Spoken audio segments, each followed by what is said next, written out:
Today deputy CM, tomorrow definitely CM. அப்போ பார்த்துக்கங்க மக்களே, 2026 இன்னும் 1 இயர் தான் இருக்குது.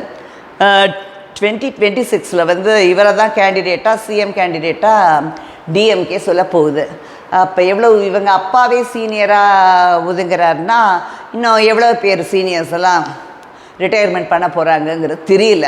Definitely CM. ஓகே, அதாவது டிஎம்கேக்கு தான் சிஎம்மாக இருக்க முடியும், சீஃபாக இருக்க முடியும். பட் தமிழ்நாட்டோட சிஎம்னு சொல்கிறாரு, அது எப்படி மக்களோட உங்கள் கையில் தான் இருக்குது, அதை பார்க்கலாம்.